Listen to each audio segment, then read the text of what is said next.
ان الحمد للہ نحمده ونصلی علی رسولہ الکریم اما بعد اعوذ باللہ السمیع العلیم من الشیطان الرجیم من ہمزہ ونفخہ ونفثہ بسم اللہ الرحمن الرحیم عفى الله عنك لما أذنت لهم حتى يتبين لك الذين صدقوا وتعلم الكاذبين۔ تفسیر القرآن کا سبق آج انشاءاللہ سورہ توبہ رکوع نمبر 7 ہم پڑھیں گے۔ پہلے اس کا لفظی ترجمہ دیکھتے ہیں، پھر انشاءاللہ اس کی تفسیر پڑھیں گے۔ عفى الله عنك،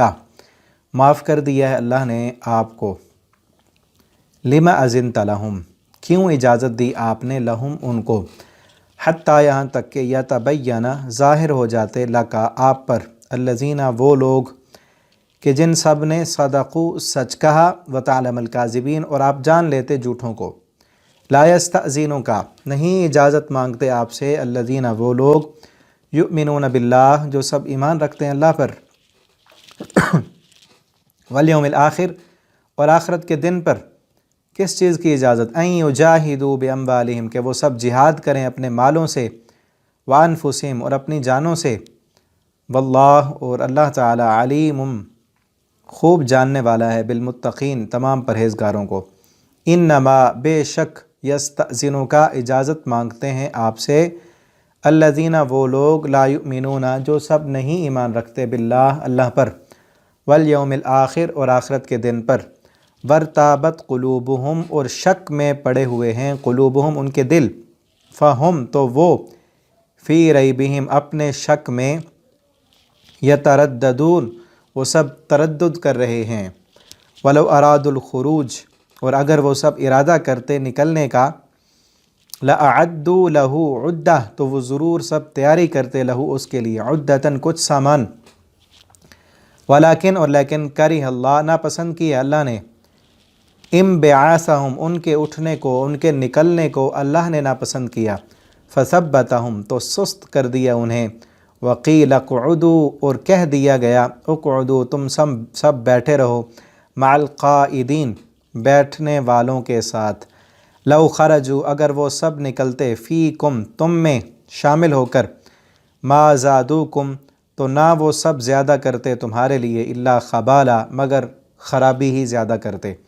وَلَأَوْضَعُوا خِلَالَهُمْ اور وہ ضرور سب بھاگ دوڑ کرتے، خِلَالَكُمْ تمہارے درمیان،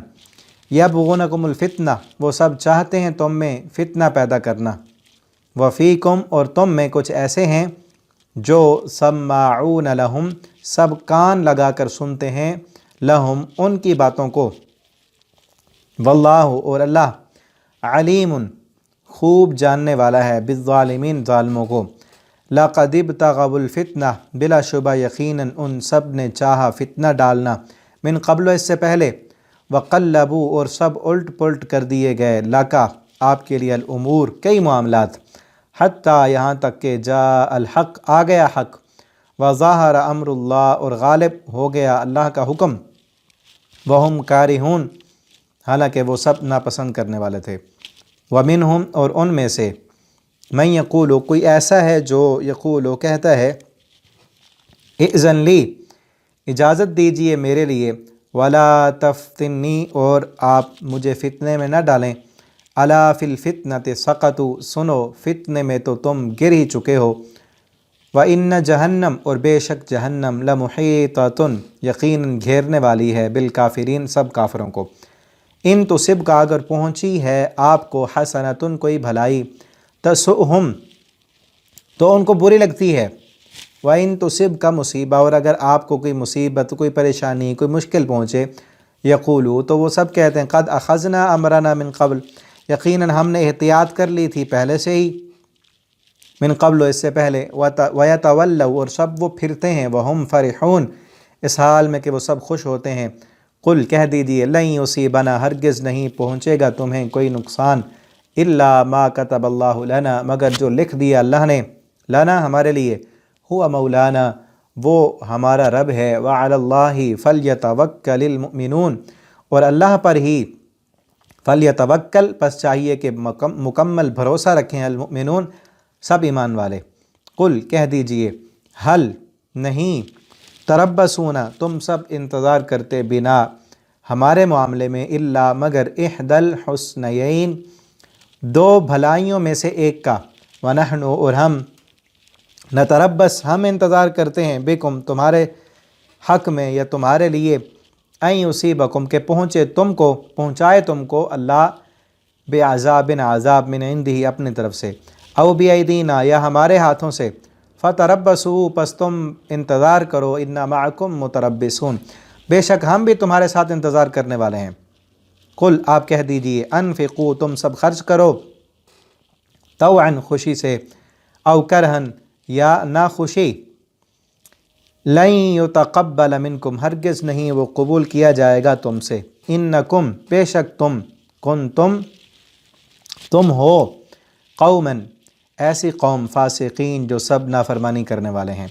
وما منعہم اور نہیں مانے ہوئی ان سے کوئی چیز ان تقبل کہ قبول کیے جائیں ان سے نفقاتہم ان کے صدقات، الا مگر یہ کہ انہم بلا شبہ انہوں نے کفر کیا ان سب نے، باللہ اللہ کے ساتھ، وبرسولی اور اس کے رسول کے ساتھ، ولا یأتون الصلاۃ اور نہیں وہ سب آتے نماز کو، الا وہم کسالى اس حال میں کہ وہ سست ہوتے ہیں، ولا ينفقون اور نہیں وہ سب خرچ کرتے، الا وہم کارہون اس حال میں کہ وہ سب ناپسند کرتے ہیں اس کو، نہ خوش ہوتے ہیں، فلا تعجبک پس ہرگز نہ حیرت میں ڈالیں آپ کو، اموالہم ان کے مال، ولا اولادہم اور نہ ان کی اولاد، انما در حقیقت یرید اللہ چاہتا ہے اللہ لیعذبہم کہ وہ عذاب دے انہیں، بہا ان کے ذریعے سے، فی الحیات الدنیا دنیا کی زندگی میں، وتزہق انفسہم اور نکلیں ان کی جانیں، وہم کافرون اس حال میں کہ وہ سب کافر ہوں، ویحلفون باللہ اور وہ سب قسمیں کھاتے ہیں اللہ کی، کس بات پر، انہم کہ بے شک وہ لمنکم ضرور تم سے ہیں، وما ہم منکم حالانکہ وہ حقیقت میں تم سے نہیں ہیں، ولکنہم اور لیکن وہ قوم ایسی قوم ہیں، یفرحون کہ وہ سب، انہم قوم یفرقون کہ وہ سب ڈرتے ہیں، فرق کرتے ہیں، لو یجدون اگر وہ سب پائیں مل جان کوئی جائے پناہ، کوئی مل جاؤ مأوا اپنے چھپنے کے لیے، او مغارات یا کوئی غاریں پائیں، مدخلاً کے گھس کر بیٹھ جائیں وہاں،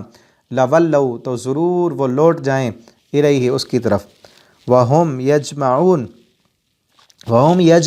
اور وہ سب رسیاں توڑا رہے ہوں،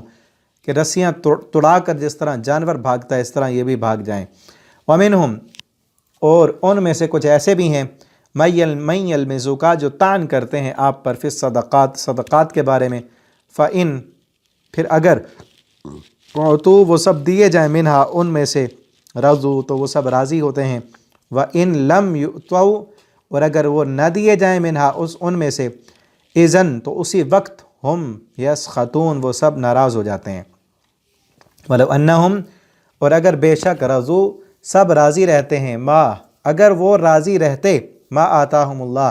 جو دیا انہیں اللہ نے، ورسولہ اور اس کے رسول نے، وقالوا اور وہ سب کہتے حسبنا اللہ ہمیں اللہ کافی ہے، سیؤتینا اللہ من فضلہ تو ان قریب دے گا اللہ ہمیں اپنے فضل سے، ورسول اور اس کا رسول، انا الی اللہ راغبون بے شک ہم اللہ کی طرف رجوع کرنے والے اور اللہ کی طرف رغبت کرنے والے ہیں۔ یہاں تک یہ رکوع کمپلیٹ ہوا، اس کی ہم ابھی تفسیر دیکھتے ہیں۔ ایک اہم ترین رکوع ہے، جس طرح پچھلے رکوع میں نے بتایا تھا، بلکہ شروع سے یہ بات آپ کو بتا رہے ہیں کہ بے شک یہ اس صورت کے دو حصے ہیں، ایک حصہ جو فتح مکہ کے متعلق ہے اور اس کا زیادہ تر تعلق قریش مکہ کے ساتھ ہے، اور دوسرا حصہ جو غزوہ تبوک کے متعلق ہے۔ پچھلے رکوع میں ہم پڑھ آئے، اب دوسرا حصہ جو ہے پچھلے رکوع سے شروع ہو گیا تھا، اس میں ہم نے پڑھا، میں نے آپ کو بتایا تھا تفسیر میں کہ غزوہ تبوک کا پس منظر کیا تھا، کس لیے یہ جنگ ہوئی، رومیوں کے ساتھ جنگ تھی، بڑا لمبا جو ہے وہ سفر تھا، اور اس سے پہلے جتنے بھی جہاد ہوئے تھے اس میں جہاد فرض عین نہیں تھا، ترغیب تو دلائی گئی تھی، لیکن کسی کو یہ نہیں کہا گیا کہ لازماً تم نے نکلنا ہے اور جانا ہے۔ اس جہاد میں یہ پہلا غزوہ تھا کہ ہر کسی کے لیے کہا گیا کہ سب نے نکلنا ہے، چاہے ہلکے ہو یا بوجھل ہو، انفروا خفافا وثقالا وجاہدوا باموالکم، اب ہر مسلمان نے نکلنا تھا۔ اب اس کے لیے اس رکوع میں اب جو ہم پڑھنے جا رہے ہیں، کئی لوگ آتے نبی صلی اللہ علیہ وسلم سے اجازت مانگتے کہ مجھے یہ پریشانی ہے، مجھے یہ بیماری ہے، خصوصاً منافق، پیچھے بھی ہم سورہ نساء میں پڑھ آئے ہیں، جب آپ صلی اللہ علیہ وسلم مدینہ میں گئے بہت سارے منافق تھے، ان کے ساتھ بھی کافی سارا پہلے وہاں سورہ نساء میں جو ہم نے پڑھا ہے ان کو کافی تنبیہ کی گئی، بار بار سمجھایا گیا کہ اپنی یہ خصلتیں چھوڑ دو، یہودیوں کے ساتھ یارانے چھوڑ دو، اور دل میں کچھ اور تم نے چھپایا ہے، اوپر سے اسلام کا لبادہ اوڑھ کر تم نے رکھا ہے، کافروں کے ساتھ تمہاری دوستی ہیں، اور غزوہ احد میں بھی انہوں نے نبی صلی اللہ علیہ وسلم کو دھوکہ دیا، بھاگ آئے، تو ان کو بار بار سمجھانے کے باوجود بھی وہ ابھی اڑے ہوئے تھے۔ اس غزوے کے بعد ان سب کے جو پردے باقی بچے ہوئے تھے وہ سب فاش ہو گئے، ٹھیک ہے نا، کچھ یہاں اس رکوع میں ہے اور کچھ آگے چل کے ہم پڑھیں گے۔ وہ آتے منافق، اب انہیں جانا تو تھا نہیں، وہ آپ صلی اللہ علیہ وسلم کے پاس آتے، یہ پریشانی ہے، یہ بیماری ہے، یہ مشکل ہے، فلاں مجبوری ہے۔ آپ صلی اللہ علیہ وسلم بڑی نرم طبیعت کے مالک تھے، اور آپ صلی اللہ علیہ وسلم دے دیتے، اس کو رخصت دے دیتے، بھئی مانگ رہا ہے تو نہیں جاتا دل کی خوشی سے تو نہ جائے، ٹھیک ہے نا۔ تو اللہ رب العالمین نے اسی پر آپ صلی اللہ علیہ وسلم سے تھوڑی تنبیہ کی اور فرمایا عفا اللہ عنکا، اور تنبیہ کا بھی کتنا پیارا انداز ہے، معاف تو کر دیا آپ کو اللہ نے، لما اذنتم، لیکن آپ نے اجازت کیوں دی ان کو؟ پہلے یہ نہیں کہا کہ اجازت کیوں دی، نہیں، عفا اللہ عنکا، یہ آپ نے جو اجازت دی، آپ سے جو بھول ہوئی اللہ نے معاف کر دی آپ کو، لیکن کیوں دی آپ نے؟ یہ نہیں دینی تھی آپ نے، کیوں؟ وہ آگے آ رہا حتی یتبین، یہاں تک کہ آپ کے لیے ظاہر ہو جاتا لک الذین، آپ کے لیے صدقوا، کہ کون لوگ سچے ہیں، وتعلم الکاذبین، اور کون لوگ جھوٹے ہیں۔ اب جو منافق تھے انہوں نے تو جانا تھا ہی نہیں، اگر آپ اجازت دیتے یا نہ دیتے، انہوں نے نہیں جانا تھا، ٹھیک ہے، اگر آپ اجازت نہ دیتے، یہ نہیں کہ پھر وہ چلے جاتے، نہیں، پھر بھی نہ جاتے وہ، لیکن یہ ہوتا کہ سامنے سب کے سامنے ظاہر تو ہو جاتا نا، یہ مومن نہیں ہے، منافق ہے، آپ کو پتہ چل جاتا، اور کون سچا ہے آپ کے ساتھ اس کا بھی پتہ چل جاتا، واضح ہو جاتا آپ کے لیے اور آپ کے سارے صحابہ کے لیے، سب کے لیے واضح ہو جاتا کہ کون جھوٹا ہے، کون ایمان میں سچا ہے، کون خالی دعوے دار ہے۔ اور یہ اہم ترین غزوہ تھا، جیسے پیچھے میں نے بتایا، بہت لمبا سفر، گرمیوں کے دن، آگے سپر پاور طاقت کے ساتھ مقابلہ، اور اسلحہ نہیں، سامان نہیں، اور زیادہ راہ نہیں، کھانے پینے کے لیے کچھ نہیں، اور سواریاں بھی نہیں ہیں، 18 بندوں کو ایک اونٹ ملا سفر کے لیے، اور پھر وہ بھی راستے میں جو ہے کئی اونٹ ذبح کیے گئے کھانے کے لیے، جیش العسرہ، تنگیوں کا سفر، منافق کس طرح جا سکتے تھے؟ پھر آگے کہا لا یستأذنک الذین، آپ سے اجازت نہیں مانگتے وہ لوگ، یؤمنون باللہ، جن کا اللہ پر ایمان ہے، یقین ہے، انہوں نے، جو مومن ہے اللہ پر، اس نے تو اللہ سے ملاقات کرنی ہے، شہادت ہے مطلوب و مقصود مومن، نہ مال غنیمت نہ کشور کشائی، مومن کی تو زندگی کا مقصد، وہ تو جیتے ہی مرنے کے لیے ہیں، تو شہادت کے لیے مرتے ہیں۔ کب مومن موت سے ڈرتا ہے؟ موت آئے شوق سے مرتا ہے۔ مومن نہیں اجازت مانگیں گے، وہ یہ نہیں کہیں گے کہ اتنا لمبا سفر ہے، اتنی لمبی فوج سے مقابلہ ہے، وہ یہ نہیں کہیں گے کہ اتنی بڑی طاقت کے ساتھ ٹکر لینا جو ہے بیوقوفی ہے یا فلاں، یوں ایسی باتیں وہ نہیں کریں گے، وہ تو چاہتے ہیں کہ ہمارا مقابلہ ہو، ہمیں شہادت کب ملے اور جنتوں میں ہمارا رب ہماری مہمانی کرے، وہ اجازت نہیں مانگتے۔ والیوم الآخر، اور آخرت کے دن پر جن کا ایمان ہے، کس بات سے؟ ان یجاہدوا باموالہم وانفسہم واللہ علیم بالمتقین، اللہ خوب جاننے والا ہے ایسے متقی لوگوں کو۔ اور اجازت کون مانگتے ہیں؟ اجازت تو وہ مانگتے ہیں لا یؤمنون باللہ، جن کا اللہ پر ایمان نہیں، والیوم الآخر، آخرت کے دن پر ایمان نہیں، ورتابت قلوبہم، ان کے دل متردد ہیں، شک میں پڑے ہوئے ہیں، فی ریبہم، شک میں، یترددون، تردد کر رہے ہیں۔ تردد کا معنی ہوتا ہے آگے جانا پھر پیچھے آنا، آگے جانا پھر آتے ہیں ان کے دل کبھی اسلام کی طرف، ان کو شک ہوتا ہے کہ ہو سکتا ہے اسلام جو ہے ان کا جو ابھرتی ہوئی طاقت ہے، ہو سکتا ہے آگے غلبہ ان کا ہو، عرب پر حکومت ان کی ہو، کنٹرول اور قبضہ ان کا ہو، پھر ان کو شک پڑتا ہے، ہو سکتا ہے شاید یہ ہار جائیں۔ یہی بات پیچھے سورہ نساء میں نے بتائی تھی کہ ابھرتی ہوئی طاقت تھی اور ان کے دل شک میں تھے، یہ چاہتے تھے شاید یہ پرانی جو طاقتیں ہیں یہود کے پاس، شاید یہ غالب ہو جائیں، شاید قریش غالب ہو جائیں، مسلمان ہار جائیں، شاید مسلمانوں کو غلبہ مل جائے، تو اس لیے یہ چاہتے تھے کہ ہماری سب کے ساتھ بنی ہوئی ہو، کسی کے ساتھ لڑائی نہ ہو، جن کا پلڑا اونچا ہوگا ہم ان کے ساتھ مل جائیں گے۔ یہ منافق کی حالت، اور آج بھی نفاق جن کے لوگوں کے پاس وہ یہی ہوتا ہے کہ وہ کھول کے سامنے نہیں آتے، پیٹھ پیچھے وار کرتے ہیں۔ قریش کے ساتھ بھی رابطے تھے منافقین کے، ان کو کہتے ہم تمہارے ساتھ، مسلمانوں سے ملتے کہتے تمہارے ساتھ، یہودیوں سے ملتے کہتے تمہارے ساتھ، شک میں پڑے ہوئے ہیں، تردد کر رہے ہیں، کبھی ادھر جاتے ہیں کبھی ادھر آتے ہیں، ان کا ایمان مضبوط نہیں اللہ کی آیتوں پر، جو اللہ نے وعدے کیے ہیں نصرت کے، جو اللہ نے وعدے کیے ہیں مسلمانوں سے کہ زمین پر حکمرانی تمہاری ہوگی۔ اور اس سے پہلے جو ہے نا سورہ آل عمران میں ہم پڑھا ہے پیچھے، لا تہنوا ولا تحزنوا انتم الاعلون، جہاں پر غزوہ احد کا ذکر ہے، جہاں پر 70 صحابہ کرام شہید ہو گئے تھے، وہاں پر اللہ نے دلاسہ دیتے ہوئے کہا یہ 70 شہید ہو۔ اس وقت منافقین نے وہاں بھی باتیں کی تھیں کہ دیکھو اگر نبی صلی اللہ علیہ وسلم کے وعدے سچے ہیں تو پھر یہ اتنے سارے تمہارے ساتھی شہید کیوں ہو گئے؟ اور منافقین نے وہاں بھی کہا تھا کہ ہم نے جو ہے اپنا دفاع کر لیا تھا، ہم تو گھروں میں بیٹھے رہتے، اور بڑا شکر ہے کہ ہم وہاں نہیں گئے ورنہ ہم بھی مارے جاتے۔ وہاں ان سے سورہ آل عمران میں کہا گیا کہ یاد رکھو اگر تم گھر میں بیٹھے اور جہاد میں نہیں گئے تو موت سے بچ گئے ہو، جب موت آئے گی پھر تمہیں وہ موت، وہ لکھی ہوئی موت تمہیں گھروں سے گھسیٹ کر تمہاری قتل گاہوں میں لے جائے گی، تمہیں موت سے نہیں بچ سکتے۔ اور پھر سورہ نساء میں ہم نے پڑھا کہ بڑے بڑے قلعے بھی بنا لو نا اگر تم، موت سے تب بھی تم نہیں بچ سکتے۔ اگر جہاد پر نہیں گئے، یہ سمجھتے ہو کہ ہمیں موت نہیں آئے گی، لڑائی کے لیے نہیں نکلو گے تو مرو گے نہیں، ٹھیک ہے نا؟ اگر بزدلی سے قومیں بچا کرتی تو بہادروں پر کبھی موت نہ آتی۔ بزدلی سے کوئی قوم نہیں بچتی، بزدلی دکھا کے، پیچھے بیٹھ کے، چھپ کر، موت تو آ جانی ہے، سب نے مرنا ہے۔ اور بہادری یہ ہے کہ 2 دن کی زندگی تو چلی جانی ہے نا، کہ اللہ کے دین کے لیے زندگی قربان ہو جائے۔ اور ان لوگوں کو شک تھا کہ پتہ نہیں اللہ کے وعدے سچے ہیں یا نہیں، پتہ نہیں اسلام کی طاقت غالب آنے والی ہے یا نہیں۔ وارتابت قلوبہم فہم فی ریبہم یترددون۔ آگے کہا گیا ولو ارادوا الخروج، اگر ان کا واقعتاً ارادہ ہوتا نا، جانے کی نیت ہوتی، لأعدوا لہم عدۃ، تو ان کے لیے یہ تیاری تو کرتے نا۔ تو دن قریب آ چکے ہیں، انہوں نے کوئی تیاری ہی نہیں کی، صرف اپنے اوپر سے عذر ہٹانے کے لیے آپ سے آ کر جو ہے نا اجازت مانگتے ہیں کہ میں نے نہیں جانا، مجھے فلاں مجبوری ہے، فلاں مشکل ہے، یہ پریشانی ہے۔ یہ جانے کا نہیں ارادہ، آپ اجازت نہ بھی دیتے تب بھی یہ نہ جاتے، کیونکہ جانے کا ارادہ ہوتا تو تیاری تو کرتے نا، تیاری تو کی نہیں انہوں نے۔ ولیکن کرہ اللہ، اللہ نے ہی ان کو ناپسند کیا ہے، ان کے اٹھنے کو، کہ یہ جائے۔ اللہ نے نہیں چاہا کہ یہ جائیں تمہارے ساتھ،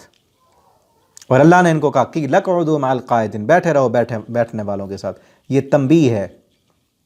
یہ اللہ کی ناراضگی ہے، کیونکہ یہ پہلے نہیں گئے، کیونکہ انہوں نے پہلے کئی دفعہ مسلمانوں کے ساتھ بے وفائیاں کی ہیں، احد سے واپس آ گئے، خندق میں انہوں نے جو ہے یہودیوں کا ساتھ دیا، اور جب بھی مسلمانوں کو تکلیف پہنچتی تھی یہ خوشیاں مناتے تھے، اندر اندر سے ان کی جو ہے دلی دوستیاں اور دلی ہمدردیاں کافروں کے ساتھ ہیں۔ اسی لیے اللہ کو یہ پسند ہی نہیں کہ یہ نکلیں تمہارے ساتھ۔ اگر اللہ کو پسند ہوتا تو اللہ تعالیٰ ضرور ان کو نکلنے کی ہمت دیتا، کیونکہ یہ پہلے نہیں نکلے۔ اور میں نے یہ پہلے کئی دفعہ یہ بات کی ہے کہ اللہ اگر انسان جس صلاحیت کو استعمال نہ کرے، اللہ تعالیٰ وہ صلاحیت چھین لیتے ہیں، اللہ تعالیٰ پھر وہ توفیق چھین لیتے ہیں۔ ایک انسان، اس کے لیے نیکی کی راہیں کھل رہی ہیں، وہ آ رہی ہیں بار بار، وہ نیکی نہیں کرتا، گناہ پہ اڑا ہوا ہے، تو اللہ تعالیٰ وہ نیکی کی صلاحیت، وہ راہیں وہ ختم کر دیتے ہیں اس کے لیے، کیونکہ پہلے کئی دفعہ انہوں نے مسلمانوں کو دھوکے دیے۔ جس طرح میں نے ابھی بتایا کہ احد میں 300 عبداللہ بن ابی لے کر واپس آ گیا تھا منافقوں کو، 300 منافق واپس لے کے آ گیا راستے میں۔ پہلے کہا لڑنے کے لیے جا رہے ہیں، وہاں راستے میں، اور کہنے لگا یہ کوئی لڑنے جا رہے ہیں، معاذ اللہ تو مرنے کے لیے جا رہے ہیں۔ سورہ آل عمران میں ہم پڑھا ہے نا کہ اگر ہمیں پتہ ہوتا نا کہ یہ لڑنے کے لیے جا رہے ہیں تو ہم جاتے، ہم یہ لڑنے نہیں جا رہے، اتنی بڑی فوجیں آگے اور اسلحہ کچھ نہیں ان کے پاس، ایسے جا رہے ہیں۔ احد میں پھر اس کے بعد جنگ خندق ہوئی، اس میں بھی انہوں نے غداری کی، اور یہودیوں کا ساتھ دیا، قریش مکہ کا ساتھ دیا، لیکن بھرپور ان کا جو ہے پردہ چاک نہیں ہوا، وہ اس صورت میں ہوا ہے، کچھ یہاں کچھ آگے۔ لو خرجوا فیکم، اللہ فرماتے اگر یہ نکلتے نا تمہارے ساتھ، ما زادوکم الا خبالا، نہ زیادہ کرتے تمہیں مگر خرابی میں، کیونکہ ان کے دلوں میں نفاق ہے، تردد ہے۔ یہ جب باتیں کرتے تو مسلمانوں کے دل میں بھی وہ باتیں ڈالنے کی کوشش کرتے، مسلمانوں سے بھی کہتے کیسے لڑو گے، اتنی بڑی طاقت ہے، اتنا ان کے پاس اسلحہ ہے، ہم تو مارے گئے۔ ایسے لوگوں کی عادت ہوتی ہے نا خام خواہ کا، خود بھی دل میں شک ہے، تردد ہے، بزدلی ہے۔ اب بزدل کسی بہادر کے ساتھ ملے گا، اگر وہ زبان میں بات کرنے میں ماہر ہے اور بہادر آدمی اتنی اچھی گفتگو نہیں کر سکتا، تو اس کے دل میں بھی بزدلی ڈالے گا نا۔ یہ تمہارے جو ایمان والے ہیں ان کے ایمان کو بھی کمزور کرنے کی کوشش کرتے، یا پھر راستے میں جا کر لڑتے، فتنے اور فساد اور خرابی کا باعث بنتے، اس لیے اللہ نے جانے ہی نہیں دیا ان کو۔ ما زادوکم الا خبالا، تمہیں صرف خبال اور خرابی میں ہی زیادہ کرتے والا، اوزعوا خلالہم، اور پہلے بھی اس طرح کے یہ کام کر چکے ہیں، تمہارے درمیان بھاگ دوڑ کرتے رہتے ہیں خرابی ڈالنے کی، فتنے ڈالنے کی۔ یبغونکم الفتنہ، وہ فتنہ چاہتے ہیں، اور تم میں فیکم، تم میں کچھ ایسے ہیں جو کان لگا کر ان کی باتیں سنتے ہیں۔ اس کے نا دو معنی ہیں، ایک ہے کہ تم میں ایسے بندے ہیں جو ان منافقوں کی باتیں بڑے غور سے سنتے ہیں۔ کیا مطلب؟ کہ ان کی باتیں نہیں سننی چاہیے، اور کیسی باتیں وہ کرتے ہیں؟ شک پیدا کرنے والی باتیں، تردد پیدا، جس طرح ان کے دل میں شک ہے وہی باتیں مسلمانوں سے کرتے ہیں، اور مسلمانوں میں کمزور ایمان والے ایسے ہیں جو کان لگا کر بڑے غور سے سنتے ہیں، ہاں بات تو بڑی اچھی کر رہا ہے۔ اور جس طرح یہی اس معاملے کو اب دنیا کی نظروں سے اگر دیکھا جائے کہ مسلمان 30,000 اس غزوے میں، غزوہ تبوک میں مسلمانوں کی تعداد 30,000 تھی، اور آگے لاکھوں کی تعداد، سپر پاور طاقت، کوئی ہے مقابلہ؟ ان کے پاس نہ سامان، نہ اسلحہ، نہ کچھ، اور پھر یہ نہیں کہ وہ آ گئے ہوں لڑنے کے لیے، ان کی سرحد پہ جا رہے ہیں لڑنے کے لیے۔ دنیا کی نظر سے دیکھنے والا اس طرح کی باتیں کر کے وہ مسلمانوں کے دل میں شک پیدا کرتے، یار یہ کیا ہے؟ ان کی جب شک پیدا کرنے کے لیے کہتے ہیں نبی صلی اللہ علیہ وسلم کے بارے میں، دیکھو یار ہمیں سکون سے گھر میں نہیں بیٹھنے دیتے، ابھی لڑائی، کل لڑائی، ابھی فتح مکہ کر کے آئے، یہ جو ہے فصلیں پک چکی ہیں، سال بھر کا جو ہے وہ اناج ہے، فصلیں نہیں توڑیں گے تو پورا سال کھائیں گے کہاں سے؟ اور پھر اسلحہ نہیں ہمارے پاس، پورے عرب پر تو حکومت ہو گئی، اب ضروری ہے وہاں جا کے لڑنا۔ کس طرح کی اس طرح کی باتیں کر کر کے چکنی چوپڑی بڑی جو ہے ملمہ سازی کی ہوئی باتیں، پیچھے سورہ نساء میں بھی آیا، یہ باتیں بڑی چکنی کرتے، مٹھاس لگا کر، بظاہر بڑی ان کی جو ہے فلسفیانہ باتیں، عقل میں آنے والی باتیں، لیکن ایمان کے مقابلے میں ان کے فلسفے اور ان کی ذہانت سب ختم ہے۔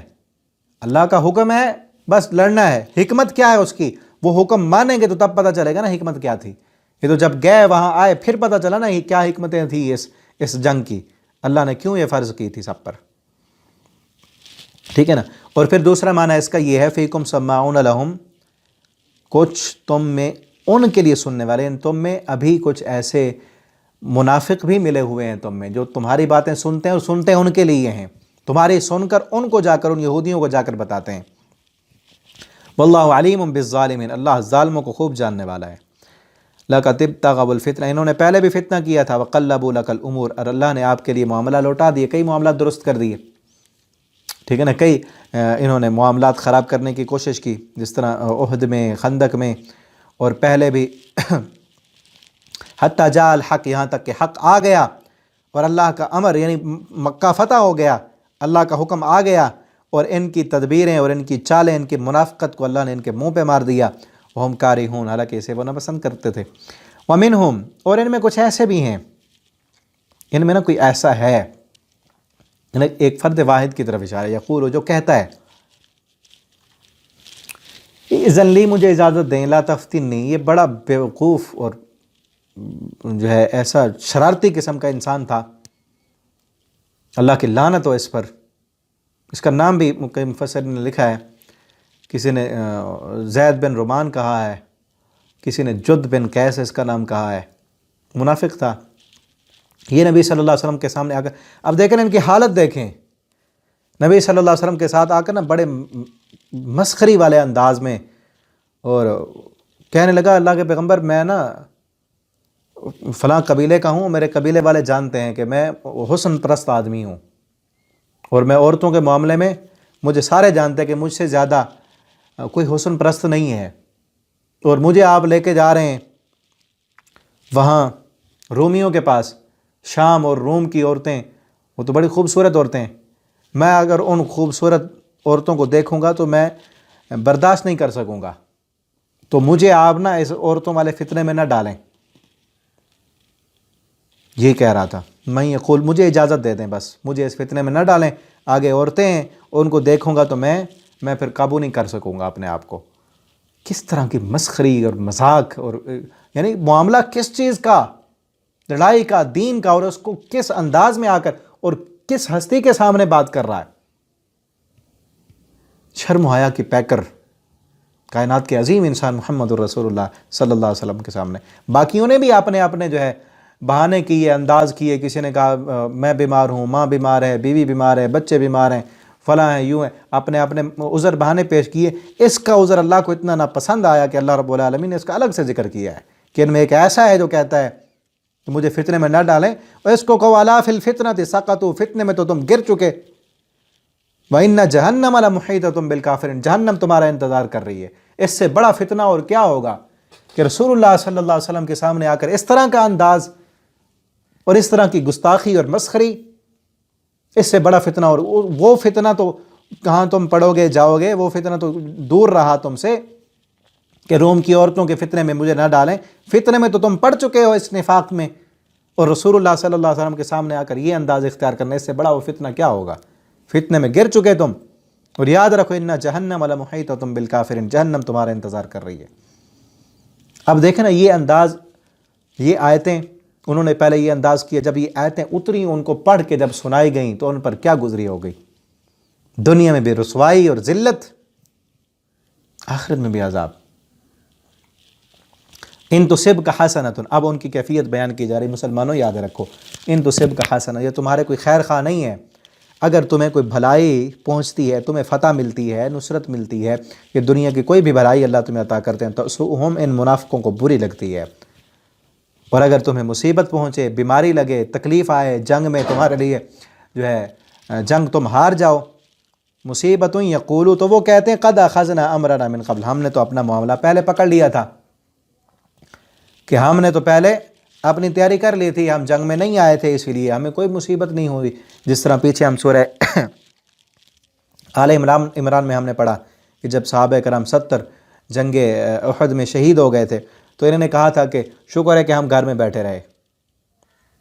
ٹھیک ہے نا، اس لیے ہم بچ گئے ہیں، کاش کہ ہمارے ساتھی بھی ہمارے ساتھ گھروں میں بیٹھ جاتے تو وہ نہ مارے جاتے۔ تو یہ کیا کہتے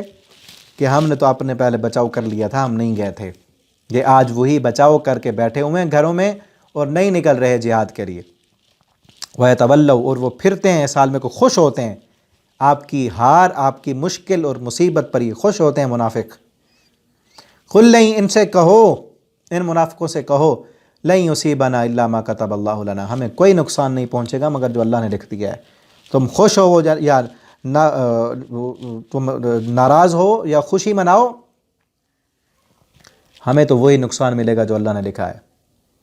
ہوا مولانا، وہی ہمارا مولا ہے، ہمارا رب ہے، مشکل میں ڈالے اس کی مرضی، پریشانی میں ڈالے اس کی مرضی، خوشیاں دے، فتح دے، شکست دے، ہم تو راضی ہیں اس پر، ہم تو راضی ہیں۔ ہمارا رب چاہے ہمیں بیمار رکھے یا صحت مند رکھے، فتح دے یا شکست دے، ہم اپنے رب پر راضی ہیں۔ مولانا وعلی اللہ، اس رب پر فلیتوکل المؤمنون، مومن کو توکل کرنا چاہیے، بھروسہ کرنا چاہیے۔ اور ان سے کہو هل تربصون بنا، تم نہیں انتظار کرتے ہمارے بارے میں الا احدى الحسنیین، مگر دو حسین چیزوں میں سے ایک کا، ہمارے لیے تو دونوں چیزیں حسین ہیں، تم کس چیز کا انتظار کرتے ہو؟ ہمارے لیے شکست کا، ہمارے مر جانے کا انتظار کرتے ہو؟ مر جائیں گے تو جنت میں جائیں گے، ہمارے لیے کتنی خوش قسمتی کی بات ہے۔ یا تم یہ چاہتے ہو کہ تمہیں فتح ملے، ہمیں فتح ملے گی تو پھر بھی ہمارے لیے خوش قسمتی کی بات ہے کہ اسلام کا جھنڈا اونچا کر کے آئیں گے۔ اب دیکھیں نا کس طرح قرآن نے جنگ کے میدان میں انسان کو جو ہے وہ مثبت سوچنے پر ابھارا ہے، کہ انسان کو اچھی سوچنی چاہیے، کہ اگر اس کے لیے نقصان ہے، ہار ہے، مشکل ہے، بیماری ہے، پریشانی، پھر بھی خوش ہونا چاہیے اس کو، کیونکہ بیماری سے اس کے گناہ دھل جائیں گے۔ پریشانی اور مصیبت میں آئے گا تو اس پر اس پر وہ صبر کرے گا، اللہ تعالیٰ اسے اجر عطا کریں گے، جس طرح نبی صلی اللہ علیہ وسلم نے حدیث میں بھی فرمایا کہ مومن کے ہر چیز خیر ہی خیر ہے۔ اگر اسے کوئی مصیبت آتی ہے، بیماری آتی ہے، پریشانی آتی ہے، دکھ آتا ہے، اس پر وہ صبر کرتا ہے، اللہ اسے اجر عطا کرتے ہیں۔ اسے کوئی خوشی ملتی ہے، خوشحالی آتی ہے، اس کی پریشانیاں دور ہو جاتی ہیں، اس کو فتح ملتی ہے، تو اس پر وہ اللہ کا شکر ادا کرتا ہے، اللہ تعالیٰ اسے اجر عطا کرتے ہیں، ٹھیک ہے نا۔ تو وہی کہا جا رہا ہے کہ تم بھی ہمارے لیے دو اچھی چیزوں میں سے، حسنہ، حسین کی جو ہے تثنیہ ہے، حسنہ، دو حسین و جمیل چیزوں کا انتظار کر رہے ہو، یا ہمیں فتح ملے گی، اللہ کا شکر ادا کریں گے ہمیں اگر شہادت ملے گی، اللہ کی جنتوں کا مہمان بن جائیں گے، ہمیں زخم لگیں گے، صبر کریں گے، اللہ ہمیں اجر عطا کرے گا۔ تم اپنا سوچو، اپنے بارے میں سوچو، تمہارا کیا بنے گا؟ ہمارے لیے کس چیز کا انتظار کرتے ہو؟ ہمارا تو رب اللہ ہے، ہم نے اللہ پر توکل کی ہے، ہم نے اپنی جانیں اللہ کو بیچ دی ہیں، وہ چاہے ان جانوں کو ختم کر کے ہمیں جنت میں پہنچا دے، وہ چاہے تو ان جانوں سے اس دنیا میں ہم سے کام لے لے، ہمارا تو ہے ہی نہیں کچھ، ہم نے تو سب کچھ بیچ دیا اللہ کو۔ اور اسی صورت کے آخر میں ہم پڑھیں گے، اللہ فرماتے ہیں ہم نے مومنوں کی جان، ان اللہ اشترى من المؤمنین انفسهم واموالهم بان لهم الجنہ، اللہ نے مومنوں سے ان کی جانیں اور ان کے مال خرید لیے ہیں اور بدلے میں ان کو جنت دینی ہے۔ اور ہم انتظار کر رہے ہیں تمہارے لیے کہ اللہ تمہیں کب عذاب پہنچائے گا، میں نے عندی اپنی طرف سے کوئی عذاب اور پکڑ بھیجے گا یا ہمارے ہاتھوں سے تمہیں عذاب پہنچائے گا۔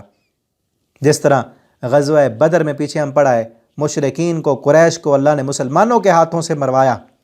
مسلمانوں کے ہاتھوں سزا دی، اور وہاں اللہ نے کہا، ہم نے پڑھا پچھلی صورت میں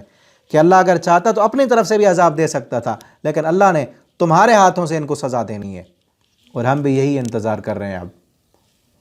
کہ اگر اللہ تمہیں اپنی طرف سے کوئی عذاب بھیجتا ہے یا اللہ ہمیں حکم دیتا ہے کہ ہم تمہیں ماریں، ہم اس انتظار میں۔ تم اپنا سوچو ہمارے بارے میں کیا کر رہے ہو، تم ہمارے بارے میں فتح و شکست کی کیا انتظار کرتے ہو؟ اپنے بارے میں انتظار کرو کہ اللہ تمہیں اپنی طرف سے عذاب بھیجتا ہے یا ہمارے ہاتھوں سے تمہیں مرواتا ہے، کچھ سوچو اور عقل کرو۔ فتربصوا، انتظار کرو، ہم بھی انتظار کر رہے ہیں۔ اور ان سے کہو خرچ کرو، خوشی سے یا نہ خوشی سے۔ اب ان میں سے تک کچھ تو آتے تھے کیونکہ جہاد تھا، جاہدوا باموالہم وانفسہم، مالوں کے ساتھ اور جانوں کے ساتھ جہاد کرو۔ کوئی نہ خود تو نہ جاتے لیکن مال لے کے آ جاتے، پیسہ لے کے آتے، حضور یہ حاضر ہے، میں تو نہیں جا سکتا، میرے گھر میں پریشانی ہے، بچے بیمار ہیں، بیوی بیمار ہے، فلاں ہے، یوں ہے، لیکن یہ مال ہے، آپ قبول کیجئے، ٹھیک ہے۔ اللہ تعالیٰ نے ان سے کہا، منافق جو آتے ہیں نا مال لے کر، خرچ کرو، چاہے خوشی سے کرو یا نہ خوشی کرو، لن یتقبل منکم، اللہ ہرگز قبول نہیں کرے گا تم سے۔ کیوں؟ انکم کنتم قوما فاسقین، تم ایسے قوم ہوگے جنہوں نے نافرمانی کی ہے۔ اگر واقعتاً مجبوری ہوتی تو تمہیں اجازت مل جاتی۔ غزوہ بدر میں جانے والے نا مومن بھی 4 قسم کے تھے، مومن بھی 4 قسم کے، آگے آئے گا۔ کچھ مومن وہ تھے جنہوں نے اللہ کا حکم سنتے ہی فوراً کسی قسم کا کوئی تردد نہیں کیا، فوراً حاضر ہو گئے۔ دوسرے نمبر پر وہ تھے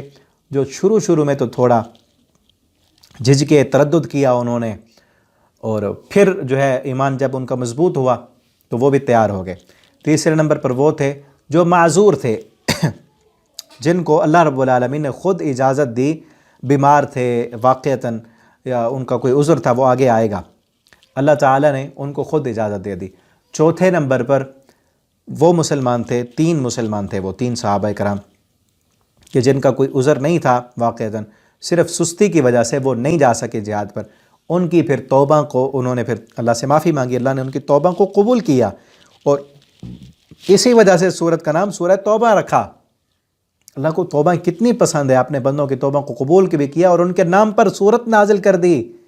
معافی اللہ کو بڑی پیاری ہے، توبہ کرنے والا بندہ اللہ کو بڑا پسند ہے، وہ آگے چل کے ہم پڑھیں گے۔ اس کے علاوہ جتنے بھی اس جہاد پر جو بھی نہیں گیا، ان کے علاوہ جو بھی نہیں گیا، وہ سب منافق تھے، منافق تھے، دل میں ان کے کوئی ایمان نہیں تھا، اور ان کے لیے اعلان کر دیا گیا کہ آج کے بعد کسی غزوے میں، کسی مہم میں تم مسلمانوں کے ساتھ شامل نہیں ہوگے۔ وَمَا مَنَعَهُمْ أَن تُقْبَلَ مِنْهُمْ نَفَقَاتُهُمْ، اور نہیں ہے کوئی چیز روکنے والی کہ ان کے جو ہے صدقات کو قبول کیا جائے، مگر یہ کہ انہوں نے کفر کیا اللہ کے ساتھ اور اس کے رسول کے ساتھ، یہ منافق ہیں، انہوں نے کفر کیا، ان کے اندر ایمان نہیں، ایمان ہوتا تو اپنی جان ہتھیلی پر رکھ کر نبی صلی اللہ علیہ وسلم کے سامنے آتے، خود تو جا نہیں رہے اور اوپر سے مال لے کے آ گئے، وہ چاہے خوشی سے دیں یا نہ خوشی دیں، اللہ کو قبول ہی نہیں ہے، اللہ تو ایمان دیکھتے ہیں، الا الذین آمنوا وعملوا الصالحات، ایمان کے بعد اگر نیکیاں کریں گے تو قبول ہوں گی، ایمان نہیں ہے جتنے مال دیں، دولتیں دیں، سونا اور چاندی کے ڈھیر لگا دیں، اللہ نے قبول نہیں کرنا، کیوں؟ کیونکہ انہوں نے اللہ اور اس کے رسول کے ساتھ کفر کیا ہے، اور یہ نماز پڑھنے نہیں آتے اللہ وہم کسالى، مگر سست ہوتے ہیں۔ اب دیکھیں منافق نماز بھی پڑھ رہے ہیں، منافق نماز پڑھتے تھے لیکن سستی کے مارے، لوگوں کو دکھانے کے لیے، پیچھے ہم پڑھا ہے نا یراؤن الناس، لوگوں کو، سورہ نساء میں، وہاں بھی منافقوں کے بارے میں کافی باتیں تھیں نا، یہ دکھاوا کرتے ہیں،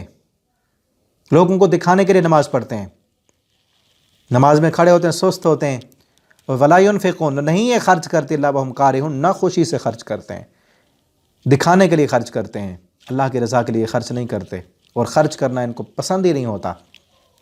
فلا تعجبک اموالہم، تو آپ کو حیرت میں نہ ڈالیں ان کے مال، ان کے پاس مال بڑا ہے، یا صدقہ یا اس جہاد کے لیے بہت زیادہ پیسہ لے کے آئیں، ان کے مال آپ کو تعجب میں نہ ڈالیں، اور ان کی اولادیں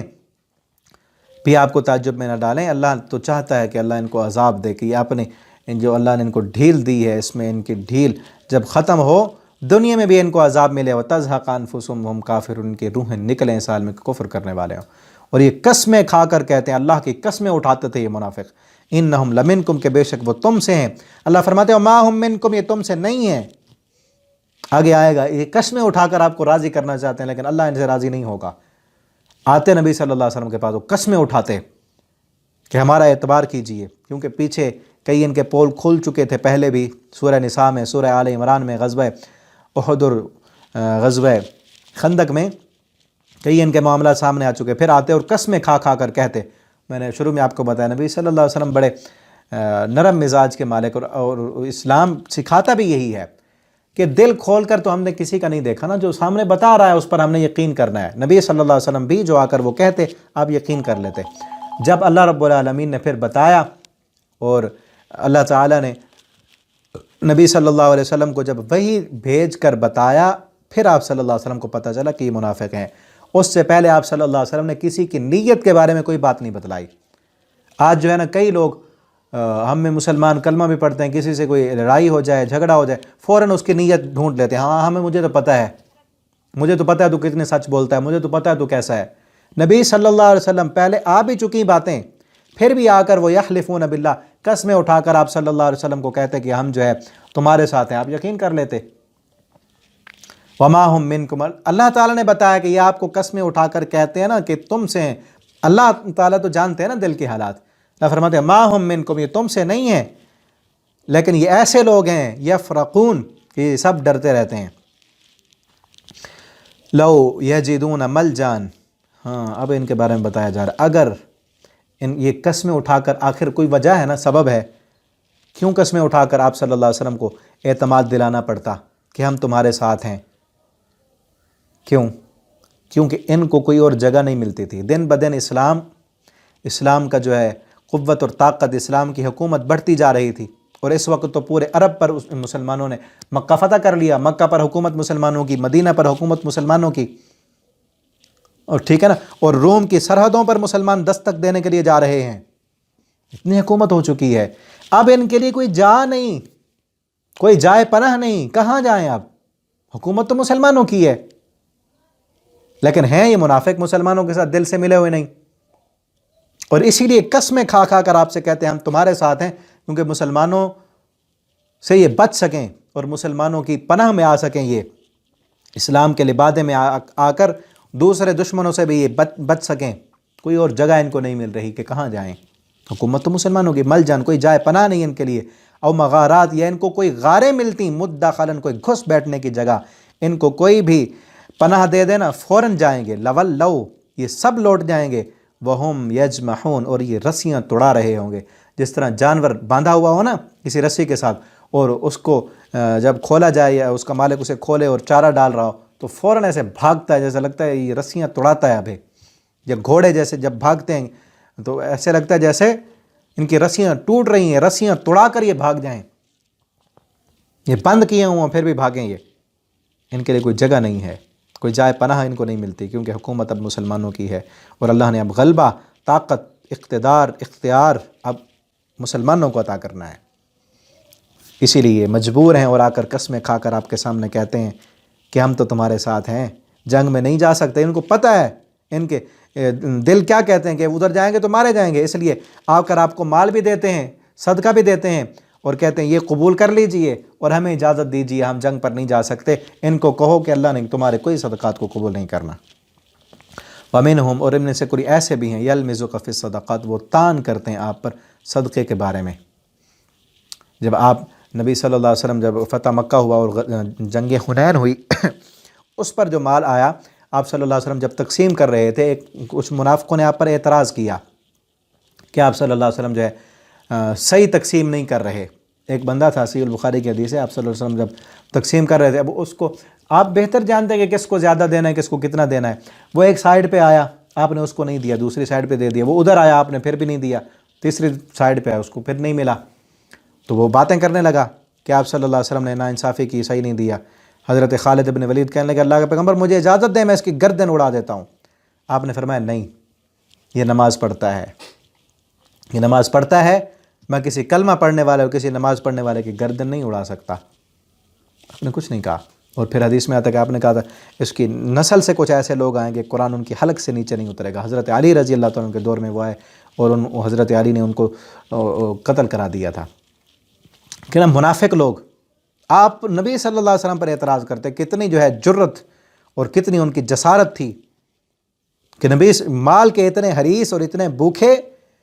کہ اگر نہیں ملا کچھ، یہ کم ملا ان کو صدقے میں، مال غنیمت سے ان کو کچھ کم ملتا تو باتیں کرنے لگتے کہ انصاف نہیں ہوا، صحیح نہیں ملا۔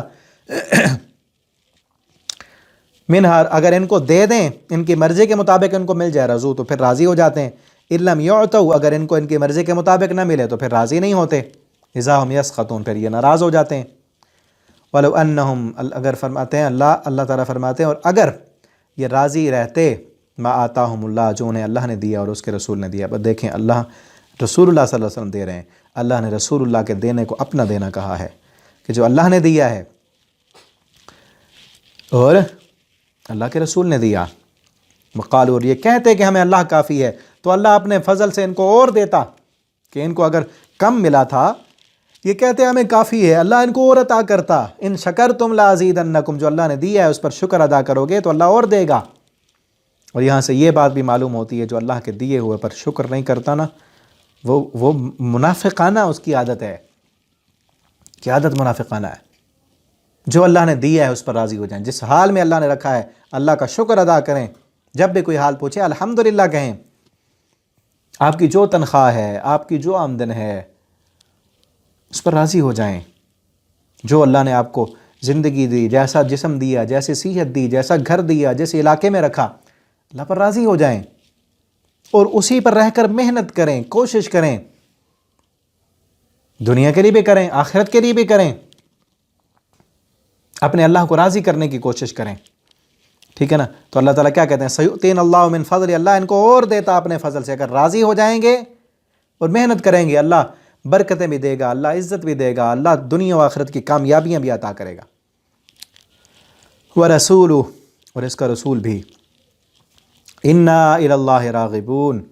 کہ بے شک، اور یہ کہتے کہ بے شک ہم اللہ کی طرف رغبت کرنے والے ہیں، ہمیں بھی چاہیے کہ ہم اللہ کی طرف لوٹنے والے ہیں۔ اگر نقصان ہو جائے، پریشانی ہو جائے، کوئی مشکل آ جائے، ہم کہ ہم تو اللہ کی طرف لوٹنے والے ہیں۔ اِنَّا لِلَّهِ وَإِنَّا إِلَيْهِ راجعون، اسی لیے سکھایا گیا نا کہ ہم اللہ کی طرف لوٹنے والے ہیں، اور اللہ کا شکر ہے، ہر حال میں الحمدللہ کہیں، ٹھیک ہے؟ مزید آگے اگلے رکوع سے وہ ان کے ذہن میں جو تھا کہ نبی صلی اللہ علیہ وسلم ان کو کیوں نہیں دیا ہے، کسی کو کم دیا، کسی کو زیادہ دیا، وہ آگے اگلی آیت میں جو ہے صدقات کس کس کو دینے ہیں، صدقات کے جو مصارف ہیں، زکوٰۃ کے جو مصارف ہیں، وہ بیان کیے جا رہے ہیں، اور مزید انہی منافقوں کا آگے اور ذکر ہوگا۔ جنگ تبوک کے متعلق بھی آگے بات ہوگی انشاءاللہ، وہ ہم اگلے سبق میں پڑھیں گے۔ اللہ تعالیٰ سے دعا ہے اللہ رب العالمین ہمیں قرآن پڑھنے، سمجھنے، اس کے مطابق اپنا عقیدہ اور عمل بنانے کی توفیق عطا فرمائے۔ اللہ ہمیں جب تک زندہ رکھیں دین پر، اسلام پر، ایمان پر، اور اللہ جب ہمیں موت دیں